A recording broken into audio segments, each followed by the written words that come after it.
You've been told to save more, invest smarter, spend less, and chase financial freedom. But what if you're starting from the wrong place?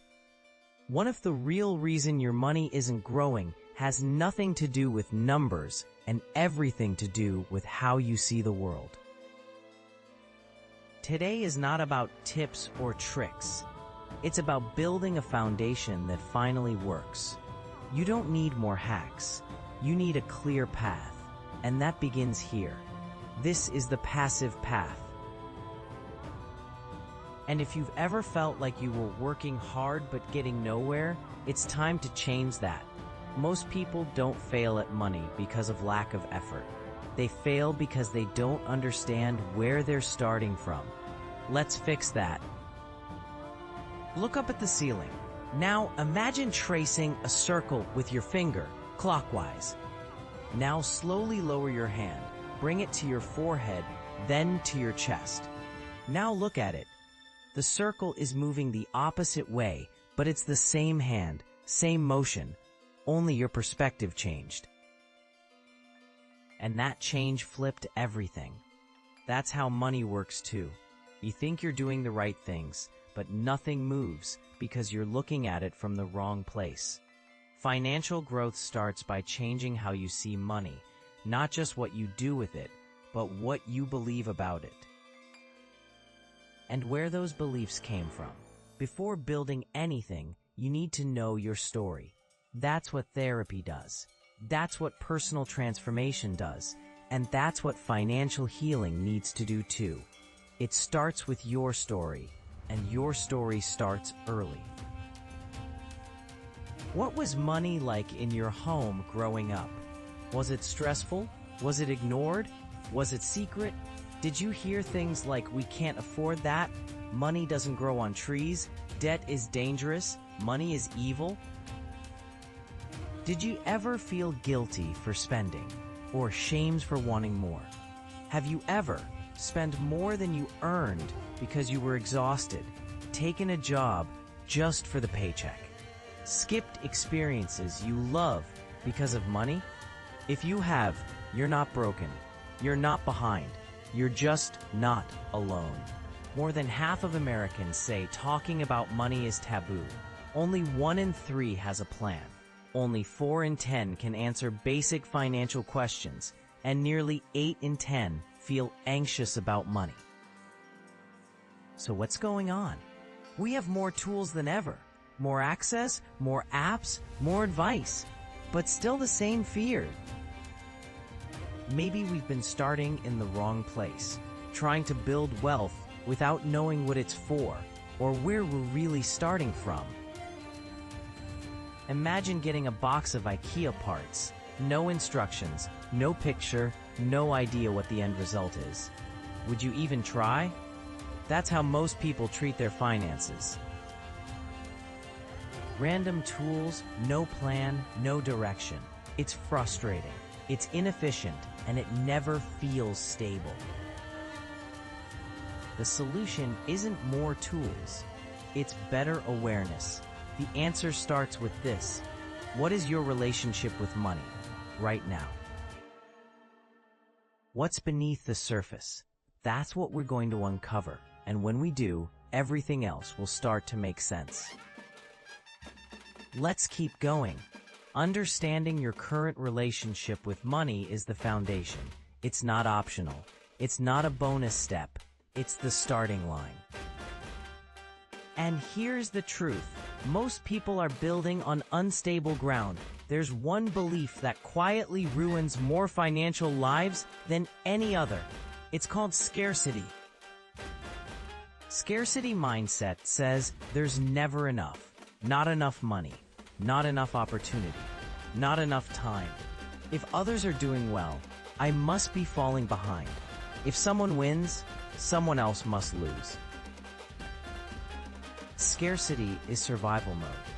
It creates fear. It creates panic. It creates short-term thinking. You can't build legacy in survival mode. You can't grow when you're bracing for loss. Scarcity whispers, don't take risks, don't invest, don't trust. don't hope. And it doesn't matter how much you earn. Scarcity lives in the mind, not the bank account. You can make 6 figures and still feel broke. You can have investments and still feel unsafe. Because scarcity isn't about reality. It's about perception, and it's subtle. It hides in your logic. It hides in your habits. It hides in your decisions. It says, wait until things are stable. Hold on to what you have.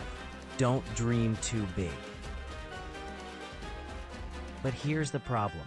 The future you want needs you to think long-term. It needs you to plant, to grow, to build. And scarcity makes that impossible. When you were young, your brain was focused on surviving your environment, so it created habits, rules, beliefs. Those helped you get by back then, but now they may be holding you back. If you grew up watching money disappear quickly, you may hoard it now. Avoid risk, stay small. If you grew up seeing money spent without purpose, you may struggle with saving. Live paycheck to paycheck. Chase comfort over strategy. These habits feel logical, they feel normal, but they were built for the past, not your future. Here's what to do next. Grab a notebook. Write down every memory you have about money from childhood. What did your parents say? What did they do? How did you feel? Next, write down how you feel about these words: investing, saving, debt, insurance. Think of every major financial experience in your adult life. Did you go into debt? Did you avoid investing? Did you panic about bills? Then go back and mark each memory. Was it positive or negative? If most are negative, scarcity is in your foundation. But now, you can see it. And once you can see it, you can change it. Let's go deeper. It's not just a journal exercise. It's a blueprint of your internal money map. It shows where your beliefs came from. It shows what your logic was built on. It shows why certain habits feel so hard to change. And now, you have a chance to rebuild that foundation. Once the ground is cleared, the next step is creating a vision for your money, a purpose that means something to you. Without vision, money goals become empty numbers. 6 figures, 7 figures, multiple income streams, early retirement. All of these sound good, but they're just targets, not direction. You need a reason behind the goal, a purpose that's emotional, a purpose that's personal. That's when you stop chasing and start choosing. It's easy to say, I want more, I want passive income, I want savings. But why? What do you want time for? What would freedom actually look like? What would change if you had it? When you know your why, the plan becomes sustainable. You don't get distracted by someone else's path. You don't copy what's trending. You stay grounded in what matters to you. For some people, the purpose is time with family. For others, it's creating options or building something that outlives them. Whatever it is, it has to be yours. Here's how to start. Close your eyes. Picture your best life. Not the fantasy version, but the honest version. Where do you wake up? What's your schedule? Who are you with? What do you do with your day? Now ask, what would it take financially to make that real? That's your money vision. Write it down. One paragraph, clear and specific. That becomes your compass. Everything else aligns to that. Now, when you look at your financial decisions, you ask, does this move me closer to that life or further from it? You don't need more willpower. You need more clarity. Let's look at a real story. In 2020, a father came home to a 6-month-old child in a studio apartment, crowded, small, tight. The baby smiled, giggled, looked up at him, and in that moment, everything changed. It wasn't about money anymore. It was about freedom, time freedom, presence, being there for the small things. That became his why. And with that purpose, the saving became automatic. The spending became intentional. The investing became exciting. The strategy didn't come first.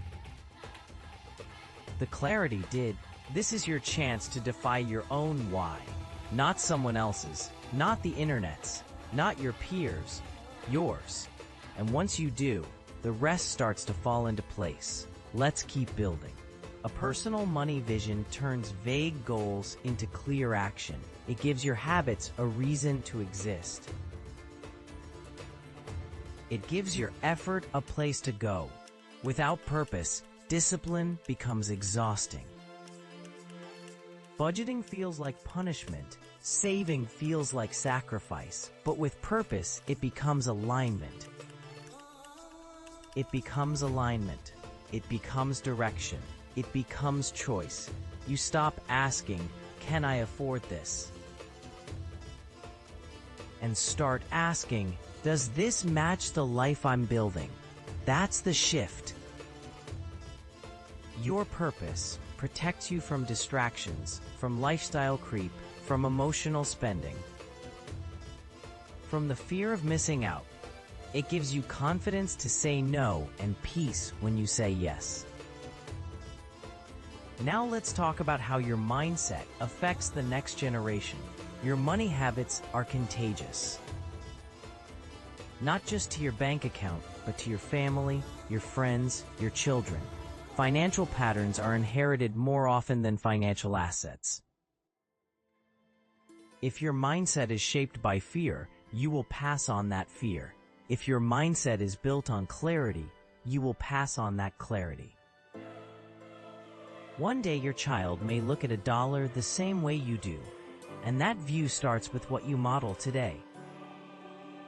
Your stress, your confidence, your vision, they see it all. So your healing, your clarity, your purpose, they matter.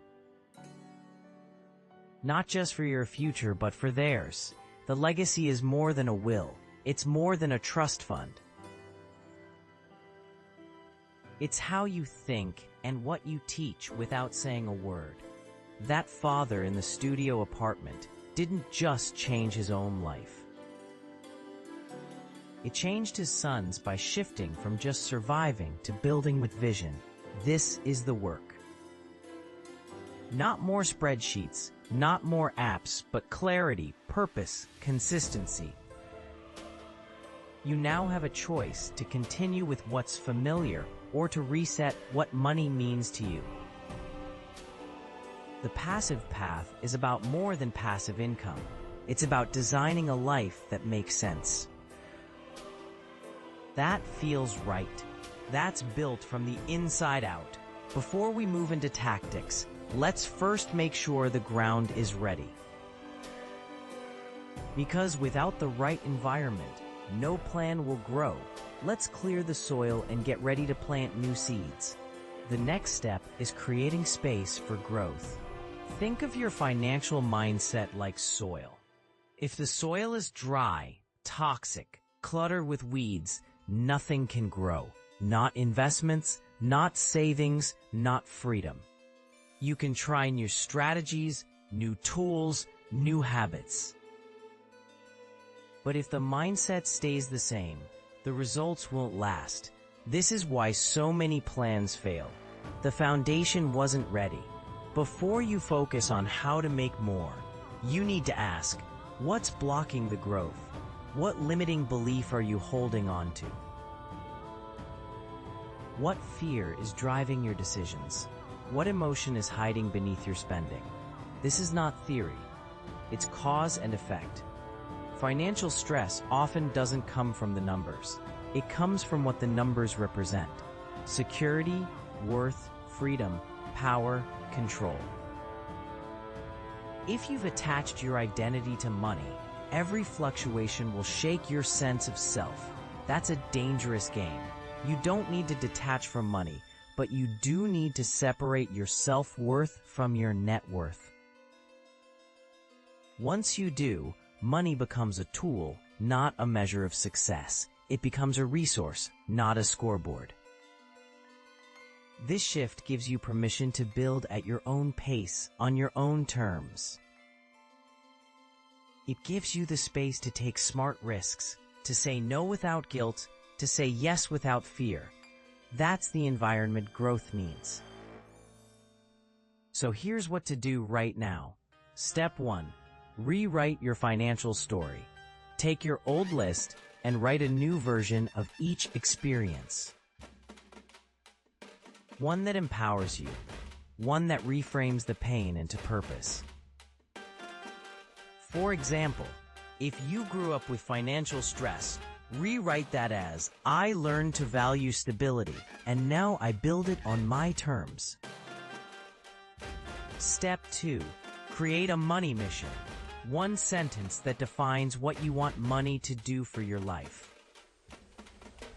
Example, I use money to create freedom and presence for my family. Or, I build wealth to fund my creativity and impact the people I care about. Step 3. Identify 3 goals that serve that mission, not just numerical goals, purpose-driven goals. Example, pay off debt so I can leave my job in 2 years. Build a savings buffer so I can take creative risks. Invest monthly to build generational freedom. Step 4. Pick one habit this week that aligns with that mission. It could be canceling a subscription, opening a savings account, reading a book, starting a journal. Make it simple, make it doable, make it aligned. These steps create movement, and movement breaks fear.